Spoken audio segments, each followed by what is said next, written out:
quiero decirles que hay una confrontación. Yo soy de los que piensa, en realidad lo creo, lo pienso. Yo sé que hay mucha gente tibia que no piensa como yo, porque hay mucha gente que prefiere el que haya conciliación, el que haya unidad, el que haya diálogo, ¿no? Acuérdense que estas palabras son tan huecas, han sonado tan huecas en las últimas décadas en nuestro país, y que ahora cuando nos los mencionan, no, es que hay que ser conciliadores, hay que, ¿no? Suena tan hueco, porque la realidad es que todo eso del diálogo fue siempre para saquear. Cuando hacían acuerdos y se conciliaban, pues era para destruir al país, ¿no? Entonces ahora escucho mucha gente que está pidiendo el diálogo, que está buscando, que está pidiendo el que traen esta narrativa de que López Obrador tiene un mensaje de odio. Es un mensaje o una narrativa que viene desde mucho atrás, desde la jefatura de gobierno. Bueno, desde mucho antes de la jefatura de gobierno, porque acuérdense que para ellos López Obrador era un incendiario, ¿no? Que incendia pozos de Pemex y que era el más grande peligro. Y después ya como jefe de gobierno, por supuesto, y no se diga después de que hacen el fraude electoral, ¿no? Pues se convierte en una persona que buscaba incendiar al país, que no quería la unidad. Y yo hablé ya en algunos otros monólogos de estas campañas de unidad que hicieron los medios de comunicación para decir somos un solo México, no hay que dividirnos. Todo esto suena tan hueco en perspectiva, por supuesto, porque en ese momento, cuando se hablaba del diálogo, cuando se hablaba de la unidad, pues sí, mucha gente se tragó esas mentiras, ¿no? Para decir que López Obrador era un ambicioso, para decir que López Obrador solo estaba en busca de una ambición personal por la presidencia y que al no tenerlo o al no ganarlo por las urnas quería incendiar al país con manifestaciones, bloqueos, todo eso. En perspectiva, por supuesto, vemos cómo todo este mensaje de unidad es hueco, pero sigue insistiendo la comentocracia, los tibios, los moderados y por supuesto la oposición en querer mostrar a López Obrador como una persona que divide, como una persona de odio, ¿no? Y hoy quedó de manifiesto, justo en la conmemoración del 107 aniversario de la promulgación de la Constitución de 1917, y que confrontó a los diferentes poderes, el poder legislativo, el poder ejecutivo y el poder judicial, en un solo espacio, en un solo recinto. Y eso me parece que es de las cosas más maravillosas también que estamos viviendo en el país, porque por fin tenemos poderes que, al menos uno, que responde perfectamente y completamente al anhelo del pueblo, ¿no? Que empata con el sentimiento del pueblo, y que además es un gobierno del pueblo y para el pueblo. Esa es la primera vez que tenemos un poder ejecutivo de estas magnitudes. Estoy hablando de la figura de la presidencia del presidente Andrés Manuel López Obrador.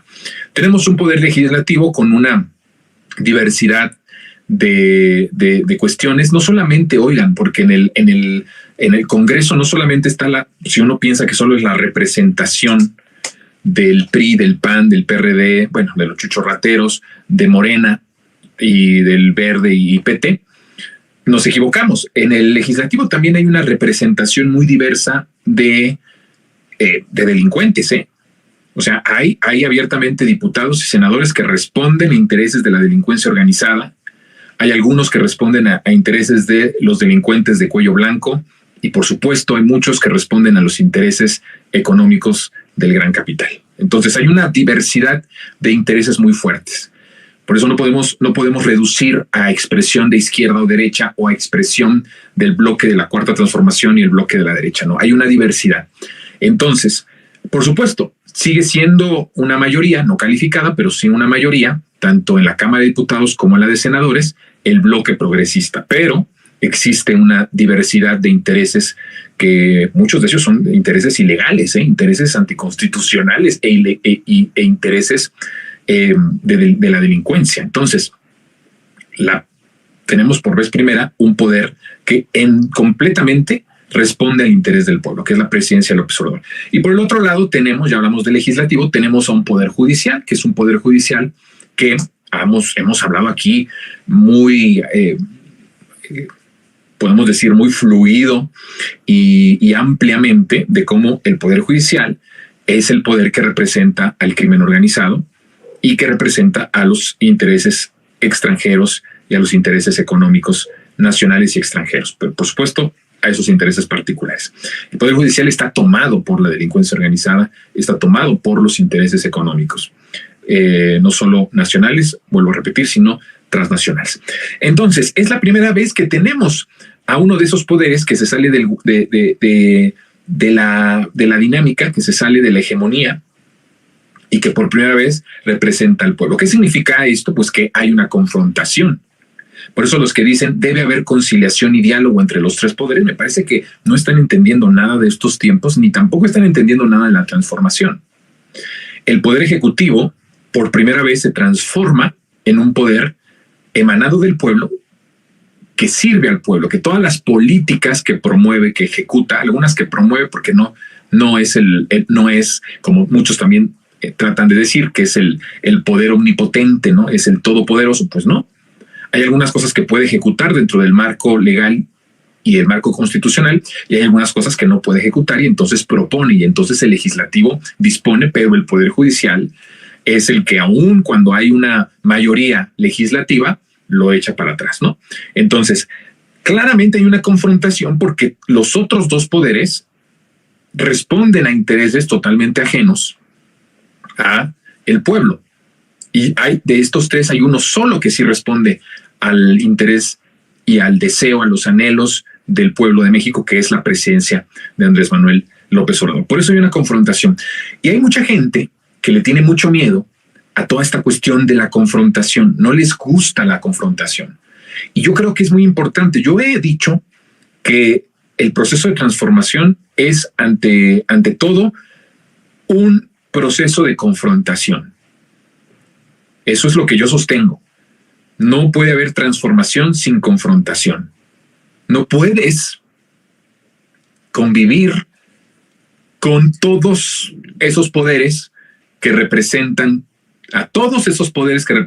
todo menos el interés del pueblo. No puedes convivir con ellos. Entonces, ¿cuál es la salida que tienes? Bueno, si convives con ellos, te haces cómplice. Esa es la verdad. Te haces cómplice de ellos. Cuando convives con ellos, te haces cómplice. Y eso va para todos, ¿eh? O sea, por supuesto que también para los que dicen estar del lado de la Cuarta Transformación, que tienen muchas amistades de los otros bandos. Miren, yo he dicho muy constantemente, y aquí en Resentidos mucho, pero en otros espacios también, que yo no tengo tantos amigos en el medio. Y yo he explicado el por qué no tengo tantos amigos en el medio, porque miren, ahorita la situación con San Juana Martínez, a quien estimo bastante, me duele muchísimo porque es alguien a quien estimo. Y obviamente me parece que lo que está haciendo es totalmente equivocado. Tengo mi propia opinión sobre lo que está haciendo y es reprobable. No me gusta la manera en la que lo está haciendo. No sé qué intereses la estén moviendo, pero por supuesto que es reprobable. Pero es alguien a quien estimo. Y eso es lo que sucede y le sucede a muchos de mis colegas periodistas que tienen tantos amigos que están atados, no pueden hablar de uno y del otro. Yo les he dicho mucho que en una conferencia estaba Álvaro Delgado, estábamos en la UNAM y yo hablé en contra de Juan Villoro. Y Álvaro Delgado, en algún momento, su cara sí fue una expresión como de molestia, ¿no? De compartir el panel con alguien que estaba hablando de alguien que posiblemente, no lo sé, no estoy asegurando eso, pero que tiene cierto respeto, hay una amistad o se conocen, ¿no? Entonces, y yo he dicho, no tengo amigos porque no me gustaría, uno, pendejearlos. Es terrible, ¿no? Es hasta de mal gusto que estés pendejeando a tus amigos, y más en los medios, ¿no? Eso no se vale. Entonces, por eso no tengo tantos. Por el otro lado, también es importante decir que en nuestro caso, pues, justo cuando hay opiniones encontradas, pues muchas veces no puedes decirles nada porque son tus amigos. Entonces, prefieres callar y no decir nada, ¿no? Entonces ahí hay un sesgo, hay como una autocensura que tú mismo te impones, pues porque son tus amigos. Y en la política tiene que ser lo mismo. Hay muchos políticos, aquí también de la transformación, que tienen muchos amigos del otro lado que parecen estar más de acuerdo con los otros que con los de acá. O sea, a lo mejor es un pensamiento que dices, oye, qué extremo. Pues me parece que sí.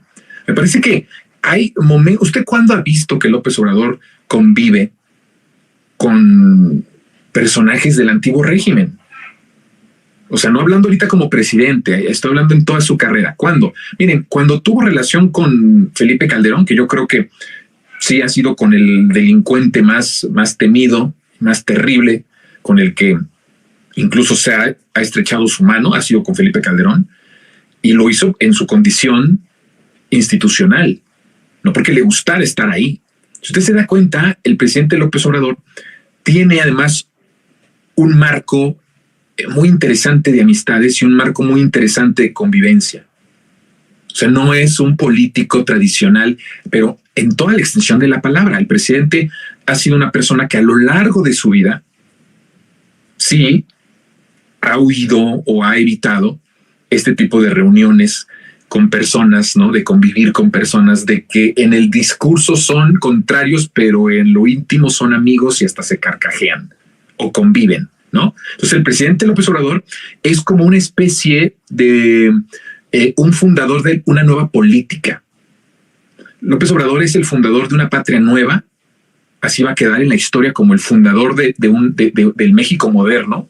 Pero cuando hablo de México moderno, no de la modernidad que nos prometía el neoliberalismo, sino como un México moderno en el sentido de una forma distinta de la democracia, una democracia constante, sonante, que crea oportunidades, que crea bienestar, que saca a la gente de la pobreza, que nos dota de los derechos necesarios para seguir siendo una patria soberana. De ese tipo de modernidad hablo. En cierto sentido, López Obrador es el fundador del México moderno, es el fundador de una patria nueva, pero también es un ejemplo político de una generación distinta, pese a que es una persona de edad, está fundando una nueva generación de políticos. ¿En qué sentido? De que es un modelo político atípico en la historia de nuestro país. Es alguien que ha guardado mucho las formas y los fondos en sus relaciones que ha tejido y en las personas con las que ha convivido. Y eso me parece a mí que es importantísimo y tiene un peso muy importante para todos los jóvenes o los que no son tan jóvenes y están haciendo política y van a querer seguir creciendo en la política en los siguientes años. Entonces es un modelo muy claro. Hay muchos políticos de nosotros que están en la transformación o que militan en el bloque progresista que tienen tantas amistades del otro lado que se parecen más a los del otro bando que a los del bando en el que oficialmente militan o en el que de alguna forma tienen una representación. Entonces, yo he dicho, confrontación, es importantísima la confrontación, porque lo contrario es una convivencia cómplice. En ese sentido, López Obrador ha marcado muy bien la línea, ¿no? Lo que representan ellos, lo que representamos nosotros, no solo en el discurso, sino en los hechos, en la forma de gobernar, pero también en nuestra relación, en su relación de amistad con las personas. Entonces, ha sido muy tajante. Ellos representan esto, nosotros representamos la transformación. Entonces, yo hablo de confrontación porque solo a partir de la confrontación puedes cambiar una realidad tan jodida como la que hemos estado superando en estos 5 años, pero pues en la que vivimos durante más de 4 décadas. No se logra construir una patria nueva con el diálogo con las mafias. No puedes construir una patria nueva con la concesión a los delincuentes. No puedes construir una patria nueva con este diálogo, este hablar bien con la gente, estar bien con todos, quedar bien con todos. No puedes hacerlo porque en algún momento caes en la complicidad. Es una fachada nada más.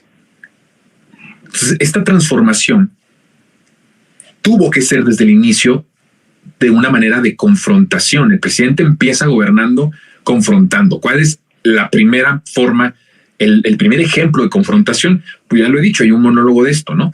La anulación por completo, la cancelación del aeropuerto de Texcoco. Empieza el gobierno con confrontación. ¿Se da usted cuenta? No empieza con una mesa de diálogo entre todas las mafias y el gobierno para hacer una conciliación, un diálogo abierto.